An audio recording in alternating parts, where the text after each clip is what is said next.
Good morning, friends. I'm Keith Tomlinson, an environmental educator and plant specialist here at Merrifield Garden Center. We're going to continue our fall programs and looking at how to prep your gardens for the fall. And today we're coming to you from the largest of the Merrifield stores here in Gainesville. Our focus today will be on your lawn and on turf, and we will speak to my colleague, Pat Riley. Pat, thanks for coming out. Good to see you, Keith. Fill us in on what your best suggestions are, for really getting your turf together for the fall. Have you planned anything so far? Well, I'm not going to do anything until I talk to you. Okay. Well, I'd like to put things in terms of what you might have time and effort for.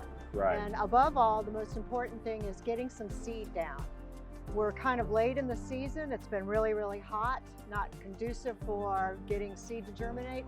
And we're pressed against a window of ideally by the 15th of October, but no later than the end of October for overseeding. Very good. So can you explain for us a little bit what the actual overseeding process is? First of all, you kind of want to know what your square footage of your lawn area is. Right. We do take the mystery out of all the calculations, because if you want to put down somewhere in the range of 2 to 4 pounds per 1,000 square feet, if you look on our seed bags, we will tell you that what the coverage is of those particular bags. All right, so you can figure that out. And then there obviously is a specific seed for this process. Yes, and do you have 6 to 8 hours of sunlight in your area that you're going to be trying to grow grass? Yeah, and of course, that I know is mandatory. You have to have that really, really long photo period for grass to grow well, right? Photosynthesis is how it grows. Right. If you've got less than that, we can work with you on some different types of grasses. The shady blend is really good for that. Ah, very good. And then tell me a little bit about aeration. I've seen aeration in public gardens frequently taking place in turf areas. How does that work? Yes, if you have time to do a second step, aeration would come before the overseeding, so that the grass seed can actually go down in those holes and make good seed to soil contact. Okay, very good. The cores that come out also will provide a little bit of inoculum at the surface level, right, and relieve compaction at the same time. Very cool. I often talk to people about soil and soil profiles sort of looking like a layer cake. And what I think is most important is to talk about that organic horizon, the O horizon, which is what the grass is going to be all about as far as nutrient transfer and content is concerned.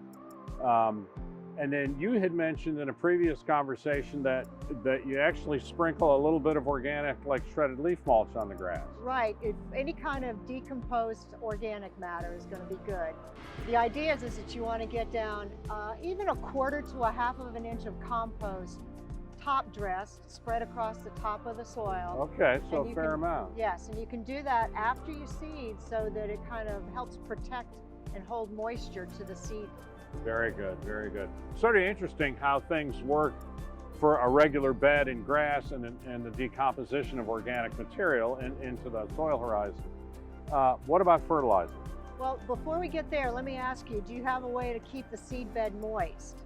Well, that's going to be critical, right? So, irrigation, standard irrigation. Well, standard irrigation would be about 1 inch of water, volume-wise, once a week.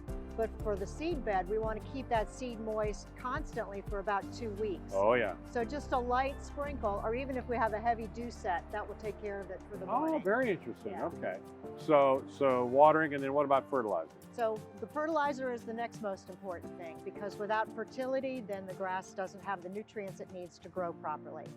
As you're applying your seed, you should use a starter fertilizer, and the Merrifield Select is a good option for that. Not only does it have the macronutrients that the soil needs, but a lot of the micronutrients as well. About 30 days after that, then you're going to follow up with the Merrifield Premium. And what's nice about the brand fertilizers is that we contain about 50% slowly available, because you don't go to a buffet and eat everything for a month. So the grass seed needs a constantly supplied amount of nutrients in order to grow best. And that's what our blends do. Outstanding, very good. Well, I've learned a whole lot, Pat, so thanks for coming out and filling me in on most of what we really need to know. And I know that if people have really detailed questions, they can come to the plant clinic. Sure, so if you're wondering about weeds, or if you're wondering about your soil pH or otherwise somehow building up your soil, yeah, do visit us at the plant clinic. Outstanding. Well, friends, thank you very much for joining us today to talk about just one aspect of fall gardening. It's interesting how much goes into managing turf carefully in an environmentally friendly way and how beautiful the end result can be. So, look out for more programs as we continue through the fall season, and thanks for joining us.